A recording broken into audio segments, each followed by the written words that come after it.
Kia ora.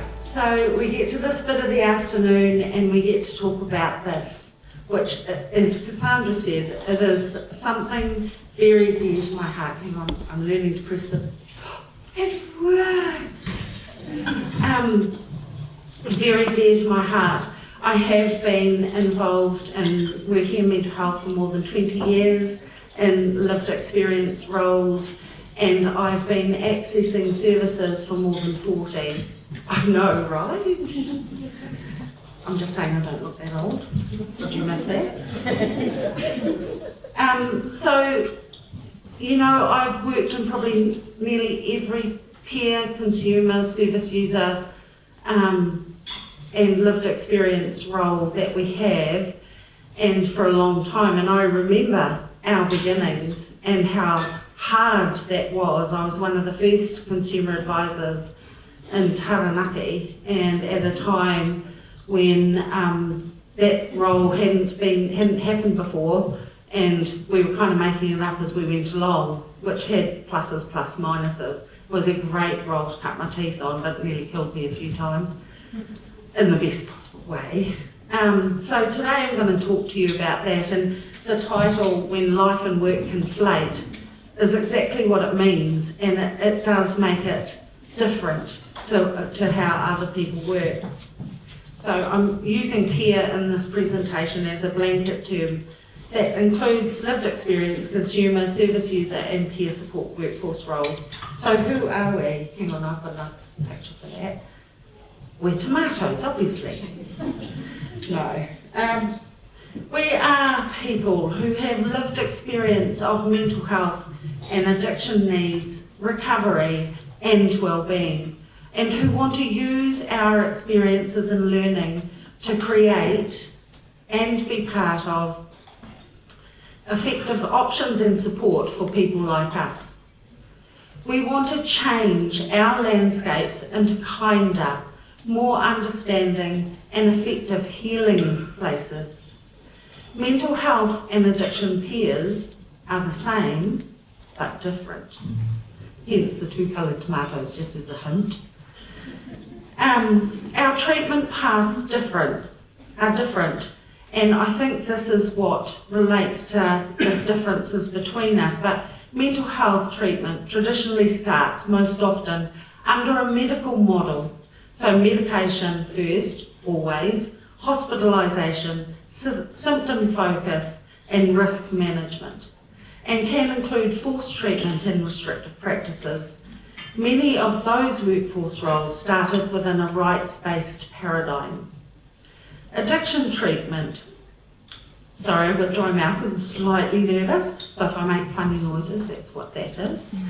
Addiction treatment really starts with medication and most often begins with choices to do with self-exploration within therapy and therapeutic groups and self-selective rehabilitation options for recovery. The addiction workforce sector historically included many people with their own lived experience of addiction and has a fine tradition of peer support and recovery. However, we both experience overwhelming distress and emotional pain, losses and roller coasters, severe stigma and discrimination still, loss of rights, navigating bewildering complex systems of support, being caught in justice systems, way too many self-ended lives, and early death from treatable physical health problems. Oh, push the button. Chocolate in the afternoon. Currently, the peer workforce fits within the, and I've got parentheses around these, the unregulated, unregistered, and non-clinical mental health and addiction workforce. I note that all these describe what we are not. I prefer to describe what we are, which is the pro-wellbeing workforce. In this way, we are part of the peer workforce, as part of the mental health and addiction support workforce, part of an assortment of options. And if we're looking at chocolates, I think I'd be a nutty one. All peer workforce roles are defined and underpinned by values intrinsic to the consumer rights, self-help and recovery movements spanning mental health and addiction. Developed in 2014, well actually 2013, 2014, Cassandra was part of this, we have our own competencies. You can get any of these off our website, no free steak nights. And these were developed by peers for peers around peer work. We also have a guide for planners and funders and a guide for managers and leaders to the peer workforce. Within the competencies, there are 6 core values, and I'm just going to quickly go through them. Luckily, I've already read that one. So, mutuality is the first one, and that's the authentic two-way relationship between people through the kinship of common experience, and these are out of the competencies, so this is what the description is there. Of course, experiential knowledge, that's what makes us peer. The learning knowledge and wisdom that comes from personal, lived experience of mental health and addiction needs, recovery and well-being. Self-determination is in there, the right for people to make free choices about their life, even if they're not particularly useful choices, they're their choices to make, and to be free from coercion on the basis of their mental health or addiction needs. Participation, I always want to head more into leadership, but the right for people to participate and lead in mental health and addiction services, including in the development or running of services, as well as especially in their own treatment and recovery. Equity, the right of people who experience mental health and addiction needs to have fair and equal opportunities and to be free of discrimination. And of course, recovery and hope. Without those things, none of us survive. The belief that there is always hope, there is always better, and that resiliency and meaningful recovery and well-being is possible for everyone. These values provide a strong foundation for the peer work, and they're ours, chosen by us. Peer workforce roles, I thought you might like to know a little bit about that. They include, but are not limited to, some of the following: peer support workers, which we have many here today, and who work alongside individuals and groups of people who experience addiction or mental health needs to help restore hope and personal power and to inspire people to move forward in their lives. And that also includes terms like, we're not all called peer support workers. We have other names as well, like peer navigator, peer recovery coach, peer recovery guide, peer mentor, voice worker, or peer support specialist. There are consumer advocates who work independently of the systems they advocate in. Consumer advisors work mainly within mental health and addiction organisations to provide operational and strategic advice based on peer values and recovery principles, and to ensure the voices of people who access those services influence the direction of the service. Consumer, peer and service user educators provide education from a lived experience perspective for other peers, mental health and addiction workers or community members. Consumer, peer and service user researchers and evaluators who do research and evaluation with that lived experience lens. And auditors, there are also harm reduction peer workers from needle exchanges, and service user, consumer and peer supervisors who provide coaching, mentoring, and we've heard about some of that today, and supervision to other peer workers, but also to clinicians. And they use that lived experience to enrich the relationships and the understanding of clinical people. So we're varied, like the chocolates, lots of flavours. Peer support, I love this slide. This is actually a pioneer quilting circle, and you can be sure a fair bit of good peer support went on in those, because it wasn't an easy life. So there is a huge variety of peer work and resources and responses and services around the world. It's not a small thing, it covers everything.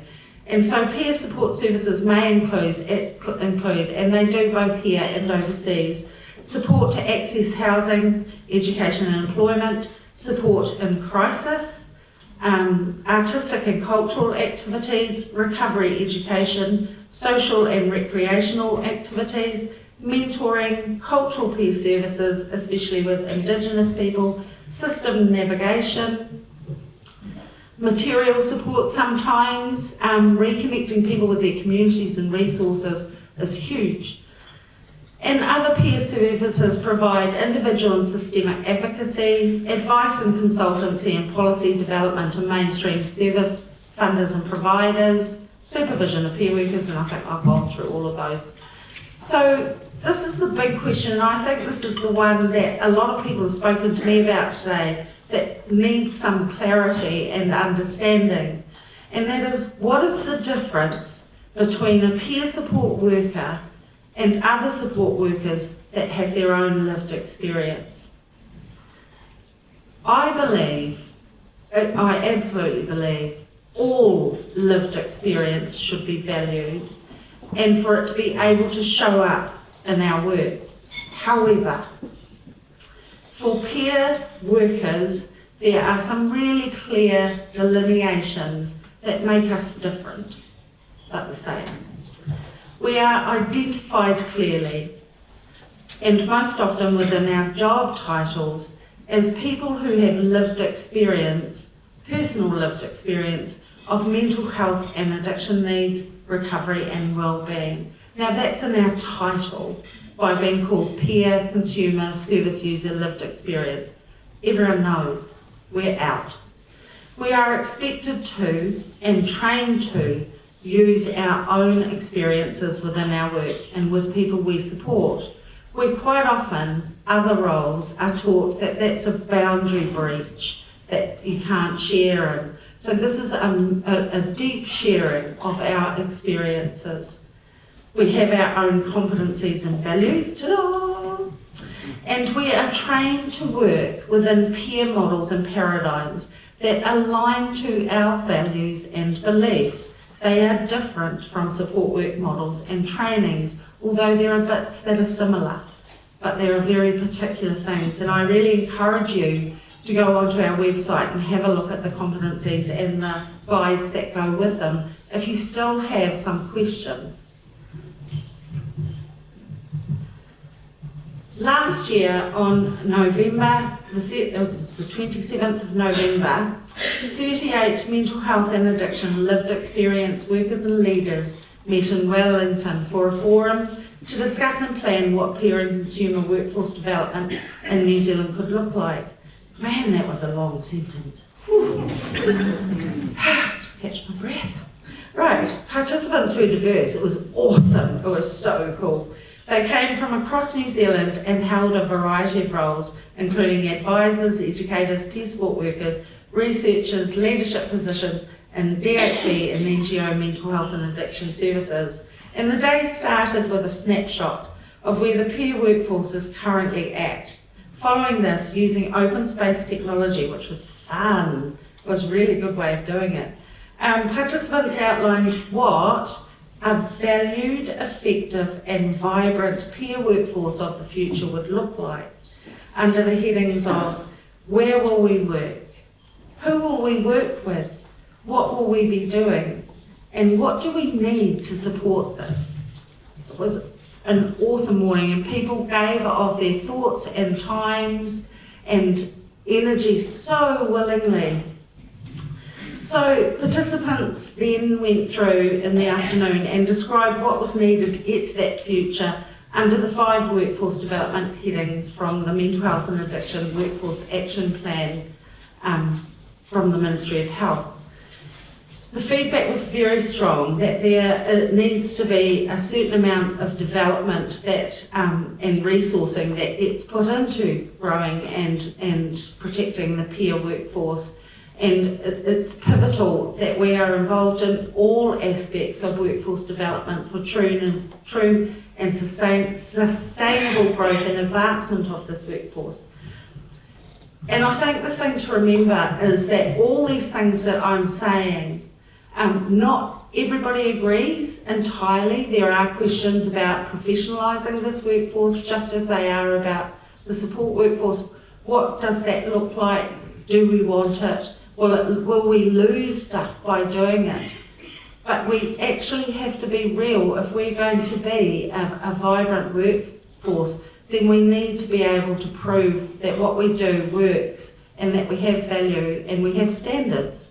And there's nothing wrong with that, but we have to be careful how we do it. So a series of recommendations came from the forum, and Te Pau and Mātuaraki are working towards these in 2019. They were meant to be started this year. Unfortunately, there were some things that went on, including I had quite a severe physical health thing that kind of have held these up, but these are the things. So developing a peer workforce development plan informed by the forum and other things that Te Pau has been involvement over the last year. For Te Pau, developing a mental health peer workforce advisory group. Refreshing the competencies, which are now 4 years old, and I read them and I'm really surprised at the language in them and how much that's changed in only 4 years, which just tells me over and over that things like this need to be vibrant and flexible and alive, so always being refreshed and looked at, because this sector, which seems sometimes to stand still in the Stone Age, suddenly just changes so much and you don't realise until you look back. And we want to hold another National Peer Workforce Development Forum.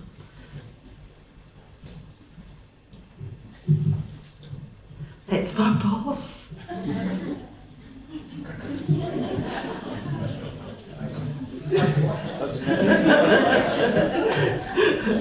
Oops. Yeah, I hope I get my Christmas party. Anyway, this is the last slide, and then we can have some question time if you like, and some threshing out of some of the tensions and the incongruencies that you feel, or just things you wonder about in the next bit. The whole training thing, I think, is a huge thing. There are several moves at the moment and things underway that are around proper peer cert qualifications in more than one place, which is quite exciting. I can't say much more than that, but that gives us a different flavour as well, and they're all using the competencies as baseline for their things. So this support workforce is a mighty workforce, and I mean all of us, that daily makes an enormous difference in people's lives and often knows the people they support better than any other service provider. You'd agree with that, right? Yeah. So true. Thank you so much for what you do. Be proud. You are awesome and important. But today, I want to take a moment to honour my part of the workforce, and this will start to outline some of the differences as well. The peer workforce. They are so much a workforce of courage and generosity. It takes courage and strength to own and to be out with your lived experience within a world that still sees us as different, potentially dangerous, and as lesser people, as erroneous, unwanted stereotypes. It takes so much courage to go back into the places we have been that have sometimes harmed and traumatised us. It takes strength to look at severe distress in other people when your core being remembers exactly how that feels. It takes courage to say, no, this isn't right, and to push to inform, challenge, and change our worlds, often at a cost to ourselves. And it takes so much generosity, and I see it over and over again, to turn all those experiences into sharing positive opportunities for other people. I am so proud to be one of you and part of such an extraordinary workforce. And I'm looking forward to the future with huge hope. Some people might call that delusionment, but you know, I'm on medication.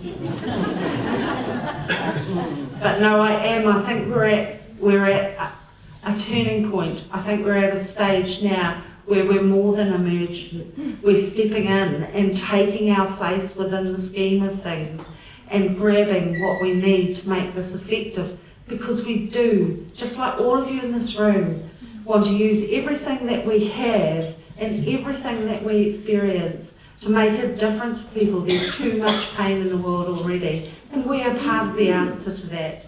So for the whole support workforce, but especially the peer support workforce, I just want to say thank you. I'm so proud.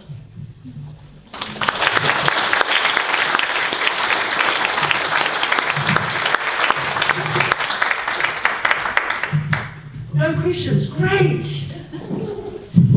So we've got a few minutes now for questions. Caro, would you like to stay there in the spotlight? Okay. Yeah, Wellington's done weird things to my hair, just saying. It was a neat little bun this morning. I did warn you that Caro was an inspiration to listen to, and indeed she was. Questions, comments? That was great. Was it? Oh, that's great. Hey, one of the things that a discussion that goes on a lot is if you credential a workforce, like the peer support workforce, do you knock the stuffing out of it? You know, how do you qualify and go through a rigorous program of learning when in actual fact the other side of the story is, I know the stuff in my heart. So where do you stand on that? How do we think that through? That's a really, really good question. I wish I could pass it on to someone else to answer. No, I think, because I've heard these discussions the whole of my career, and who knew that was going to turn into a career. And I've thought about it a lot, and I've watched a lot, and I think that we've watched what's happened with nurses, and nurses would say that some of this has happened to them, that they professionalise so much that it knocked some of the caring out of what they do, and they became much more transactional as workers. And I think we have to learn from those things. I think we have to try things and be prepared for them to not work so well. And I think we have to figure out our identity. And I think that's what we're in the process now of what is it that we do that is special, that we don't want to tie down. And we need to build things, I guess, with parameters rather than boundaries, so there's some push on them, and so that they can change and grow with us, but still fit with us. I think the big thing around that is they need to sit with us. It should be us that direct them alongside other expertise. And I think that's where we're heading at the moment. Certainly that's what came out of the forum last year, was a huge list of things like we want our own ethics, competencies, our own sort of union-y type things. You know, there was a lot around that, our own training, but you're right. We don't want to make it so tight that it squishes all that stuff out. And that's quite hard in mental health and addiction, because we're so risk averse and we're so terrified that things are going to go wrong. So we have to work out how to do that. And I think the big thing is to try. The other thing that has sidelined things in the past is that as a sector, as a consumer sector, we don't always agree and get on that well.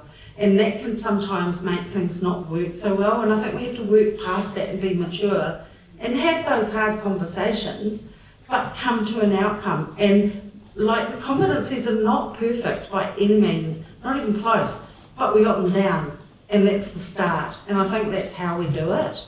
Did that answer your question? Somewhat? Love you guys. Any other questions, comments? The handsome gentleman in the purple shirt. Hi, just a question around people working in the peer support workforce. It came up earlier, one of the bus stops was that there's a lot of people that through their mental health and addictions acquire criminal records through their walk. Yeah. And they come out of it and they go through recovery, they turn their lives around, they actually got all the skills to help in peer support, but then they can't get a job because of the history, because they're working with vulnerable people. There must be some way we can get around that with the government to allow these people a second chance, because at the moment they're denied that. Thank you. Great comment, absolutely agree, and something we actually need to look at really clearly. Thank you. Cassandra, did you want to add anything? Because you have been a fabulous peer leader for many years. I just wanted to, if I could respond to the people's backgrounds and their histories. Many employers do employ people with complicated histories. They do. Most employers who are employing people into peer roles know that we come with life history, and they're actually, under the Vulnerable Children's Act, there are actually very few convictions that exclude people from mental health and addiction work. So have a look at the website, and I think it's really important if you're supporting people into employment to make sure they're properly informed about these things, and that most employers will give due consideration to the person's where they're at right now, what they've done, and their own well-being and recovery since that time. So it's not a, oh, I've done this, I can't do this work. It's about exploring and having good information and being really clear about being able to supporting people and coaching them around articulating the changes they've made in their lives. And there are many, many, many employers that are happy to employ people with perhaps more complicated history. Nice, thanks, Cassandra. Caro, latterly in the last year, I've become really aware of both providers, so employers, NGOs, and of support workers themselves talking about it's almost the kind of reduction of peer support. So that notion of lived experience becoming, you can automatically kind of define yourself as a peer support worker, and it's not to diminish anyone in the room. I'm more interested about why that's happening. And because it's more than one or two occasions that I've heard that. So in some ways it's a watering down of the training, the preparation, the value of peer support. Is that just part of the evolution, or what's going on here? Do you want to speculate? Yeah, actually, well, but these are in my own ideas. They're not necessarily endorsed by anyone, just saying. I think a lot of it comes in bits and pieces, and some of it is around something Shreya talked about, actually, the normalising of mental health and addiction problems, and under the auspices of destigmatising. There is nothing normal about what we experience. If that's normal, it shouldn't be. It is a horrendous experience that is beyond belief. I'd just say that's certainly been my experience and the experience of my peers. And I think what we've done with that is we've almost gone, with the de-stig stuff, and what we should have been doing is busting the myths, absolutely, because there are many myths and they're still there, sadly. But there is nothing normal about the experience, and there is nothing normalising that should go on within that. And I think that's what has come through with this, is that there's this sort of continuum that's got very murky. And so, we're really clear about, what makes a peer, but it is self-chosen. So, and I wouldn't question anyone showing up saying they were a peer. I would, that's how it works. That generic term of lived experience, it's like, it's almost become the thing, and it's a bit like when people say, I'm so depressed, and you look at them and think, that's depressed? Really? You're blue for a day? It's kind of like that. And yes, we all bring these amazing things to our workforces, our experiences as parents, as community members, as lovers, as librarians. We bring it all. And the great thing about mental health and addiction work, I feel myself turning into David Bellamy now, but is that, we do, and we have the privilege, we might not be paid much, but man, we have the privilege of bringing our whole selves into our relationships with the people that we see, and all those things become important, the cultural aspects, the bits in our lives, we get to bring that.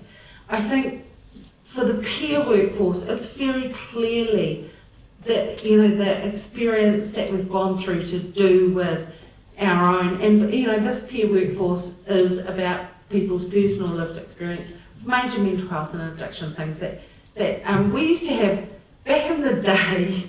Well, in mental health, not so much in addiction, but there is a bit of it in addiction. We had hierarchies of consumerness.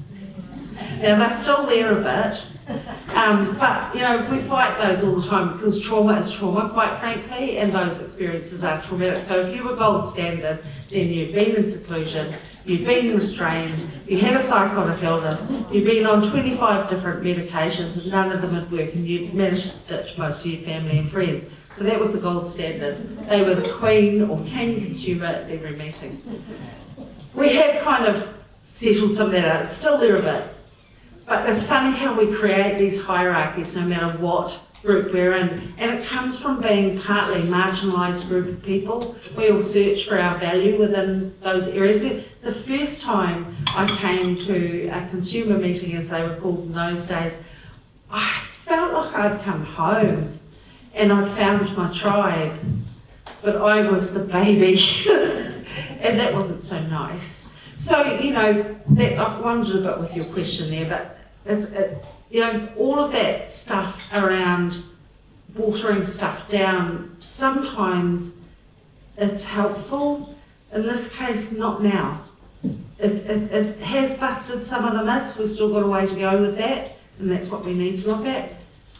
But it's become this wishy-washy thing that actually disrespects what it takes to survive when you experience what some of us are forced to experience. We certainly don't choose it. And sometimes that makes me quite angry when I hear some of that, and that's just because it's personal. And there's not many jobs where you bring that into your job. This one is one of them. And the people that are there, and especially the ones that hang around probably a little bit too long, it's our world. It matters. We care, just like all of you do, but we have such a strong personal attachment to it. So, I just have one quick question. Yeah, hi Karen. Just wondering what your thoughts are on the D word discrimination with employers at the moment, with it being topical, with employers asking the mental health question in their applications. It seems ridiculous, but it's happening. It's not legal for a start. no. And in an ideal world, we could put that down and they'd say, wow, that's fantastic. Yes, we want them. Look at the strength that takes. Yeah, we want them, but we ain't there yet. So, these things are hard. So, look on our website. I see Cassandra approaching me with a flax flower. Ooh, kinky. Look on our website, look at the competencies, Emma, I can see you laughing, and look at the guides. They have lots of information in them. If you'd like to know any more, I don't expect you all to agree with everything I've said today. In fact, I'd be fairly disappointed if you did. But yeah, email. So caro.swanson@po.co.nz. I'm going on holiday in a week for 3 weeks, just saying.